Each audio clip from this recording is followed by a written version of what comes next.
All aboard, it's Jang here with a look at a Playmobil Super 4 set. This is the Camoflage Pirate Fort with Ruby. Officially this comes with 94 pieces, and the biggest of those pieces are the upper floor and the bottom floor. Mostly one piece, with the front and each of the side walls all molded together. That kind of surprised me. Also the floor for each kind of surprised me. I expected the walls to have to be assembled, but instead you just assemble together the little details of the windows, and you put the little flap in there, and the doors also.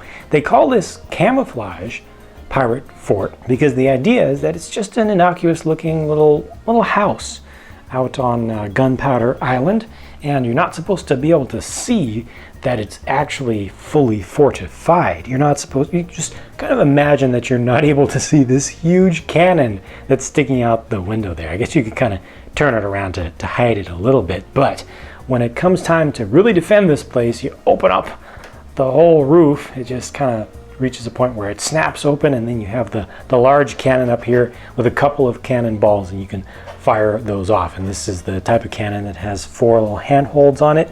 So figures, you get a team of 4 figures together, and they can carry that around to take it to different places. I guess I could kind of just turn that around there, and I don't see it quite as obviously. There's also a small little kind of point defense cannon up on this balcony right here, and that's nice. It's small, but it still actually shoots out. It's able to rotate around, and you can also angle it up and down so you can shoot at people on the ground. It's not spring loaded. It's one of those ones that just builds up pressure as you push from behind, and then it will shoot out one of these projectiles, and a total of 3 of these are included in the set.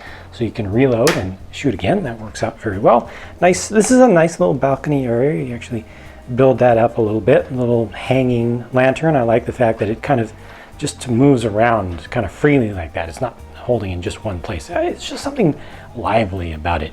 It's funny that there's a barrel down here that's used as kind of a part of a peg leg for the balcony supports in the front. And there's Ruby. We'll take a closer look at her. Your main front door, little side window, and this is a barrel of fish. All kinds of different fish are actually included in this. They all came on a single sprue, and you just kind of pull these off. There's a shark in there even. A few of these, I think they're supposed to be mackerel or something, you know, something just common. And there's a larger fish here, and then they even have a flounder. I recognize a flounder any day. Look at that.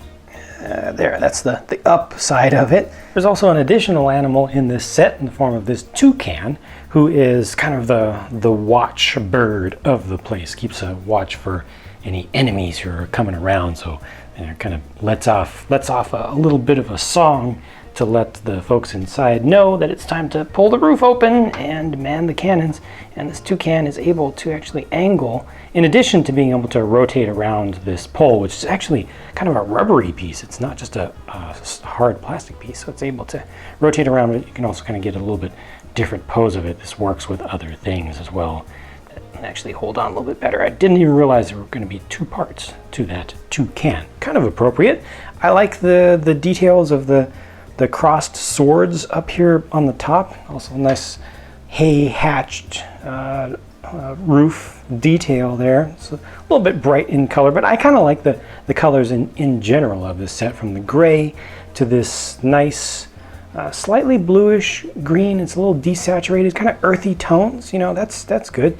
And then this is a thing that kind of makes it a little bit obvious that this is a pirate bastion, because they do have the crossed swords and the skull there. This actually has a hat on it, which doesn't stay on there very well, I've found. It's specific for this guy, and it doesn't really get connected there. But looking at this from the back, well, you already saw the cannon, the major main cannon, but then I guess you would first come in on the first floor. And if you're just an innocent visitor, you might come in here and just see that, oh, it's just a table and some pirates are drinking and, you know, just having a good merry time. Got a couple of mugs there, a bottle, and a kind of a carafe back there. You know, it's just normal stuff. There's nothing strange going on here. There are no weapons held here or anything. At least until you get to that second floor, and that's where you find little barrels of gunpowder, a couple extra shots for the small little cannon out front, a couple of flintlock pistols up on the wall there, and this is actually that window that's able to open up so you could grab a pistol and then shoot at it. A bundle of dynamite or TNT right there, that's dangerous. And then a whole rack of rifles, you know, different, they got two different types there. A couple with long barrels, a couple are short little blunderbuss types of closer defense weapons. But yeah, this place is just packed with all sorts of gunpowder and explosive devices, and of course your big cannon up here and the small one in the front. For fans of the Super 4 series, this is a really important set to get because it is one of the ones that includes one of the Super 4. So on the left there is Ruby.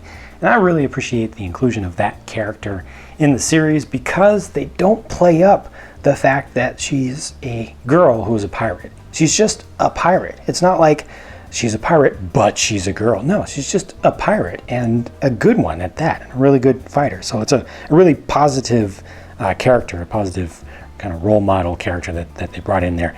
This guy on the right, I don't remember his names. He's got one hand that was actually converted into a cannon. Unfortunately, that can't actually shoot, but it sure does look pretty cool. And he's got the cannon actually drawn up on his hat there. Also a really good looking character, you know, well detailed. Of course, the Super 4 themselves have the different eyes, the more realistic eyes with the white in them, but I think they fit in pretty decently well. I actually do very much like that look.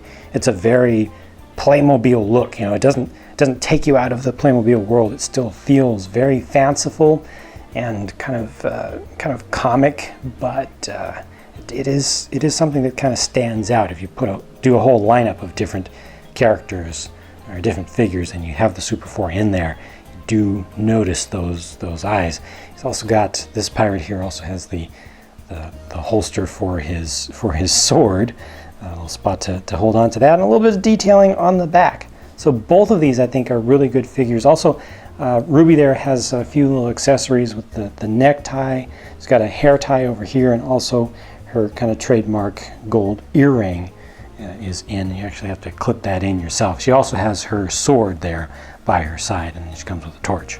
So two good figures, a good number of accessories, and I think a good use of space here. You know, this whole set takes up very little actual space on a floor, on a table. It looks pretty good actually on display. It kind of fits in with some of the country stuff and some of the medieval stuff just a little bit. Again, I like the colors. They did go with the reduced height for the ceilings compared to some of the bigger mainline sets in order to really squeeze more play value into a smaller space at a lower price. And I appreciate that. Given how small the whole thing is, looking at it from the front and from the sides, I think it didn't need all the extra height that they usually kind of mandate for their sets. You can still fit your figure, you know, one or two on each floor, and there's enough room to get your hand in there. I think it's well done. I think the thing looks good, and ultimately it's useful in different scenarios. You can just take off the skull from one side, take off the little flagpole, and this does not have to be a pirate specific thing. It doesn't say pirate, you know, just looking at it visually. You can take the guns out and just make it into just a regular countryside home. I think that's one of the nicer things about it, that it will fit into many different scenarios. So overall, yes, I am definitely happy with this one. If you have any thoughts that you would like to share with myself and other viewers about this set, please do leave a comment. It's always appreciated. I'll be talking to you again very soon.